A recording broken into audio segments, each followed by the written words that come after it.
Molly Nibbles has been up since dawn preparing platters of tasty nibbles. Beetles and snacks, worms and slugs. Yummy! Exactly what her guests will enjoy. She glances up at the sky to check the weather. It's getting overcast, but it doesn't matter if it rains, because her guests enjoy getting wet. Gerald Guttural the toad and his wife Greta are the first to arrive, followed soon after by his cousin Mr. Pickergill and his lovely froggy wife. Wally has chosen the perfect picnic spot down by the old mill pond. It seems the guests approve, for everybody appears happy and relaxed. "Molly," chirps Mr. Pickersgill, "these slugs are delicious." "And the snails are wonderfully crunchy," adds Gerald. The men definitely dominate the conversation. In fact, Molly finds the ladies extremely quiet. They sit looking lovingly at their menfolk, hanging on to every word they say. The Nibbles are usually plagued by mosquitoes at this time of year, but today they're not a problem, for whenever one buzzes too closely, Gerald zaps it with his long sticky tongue and gobbles it up. Bubble and Beans are very impressed and start pulling tongues at their brothers and sisters. "Whose tongue is the longest?" they ask. Wally reprimands them and tells them to behave. Those two naughty little mice certainly keep him on his toes. The pond looks glorious, and the Pickersgills decide to go for a swim.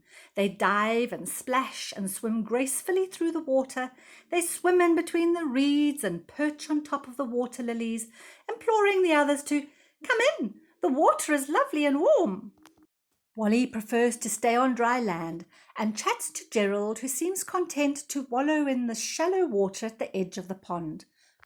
Wally's eco-buddies, do you know the difference between frogs and toads? Although they all spend part of their life cycle in water, they do have differences. All toads are frogs, but not all frogs are toads.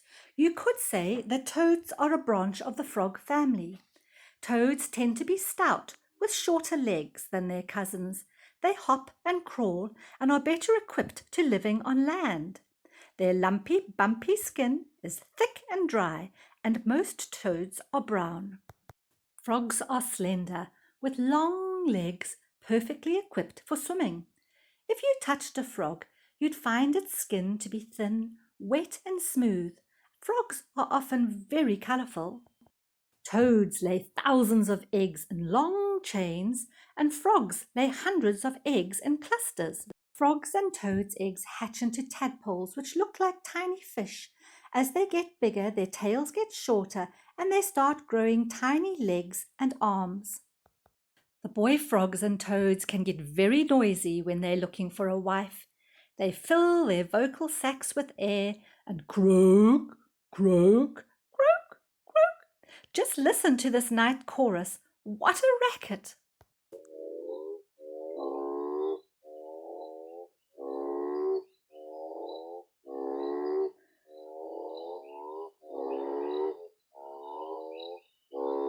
Not everybody likes frogs and toads. Some people find them noisy and ugly and a little bit scary. And this is sad because they're charming little creatures who play an important part in nature.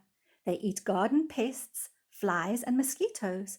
Did you know that frogs are amongst the most endangered vertebrates in the world, with many species on the brink of extinction?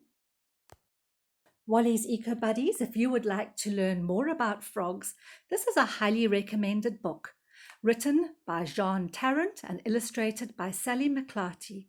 It has been translated into Zulu and Xhosa and is available at Take-A-Lot and all good bookstores. Next week, we're going to make our little puppets. Have a lovely week, Wally's Eco Buddies. I'd like to thank Jean Tarrant for helping me put together this week's video. And if you would like to learn more about Dawn Booth books and the Kloof Conservancy, you can follow the links provided.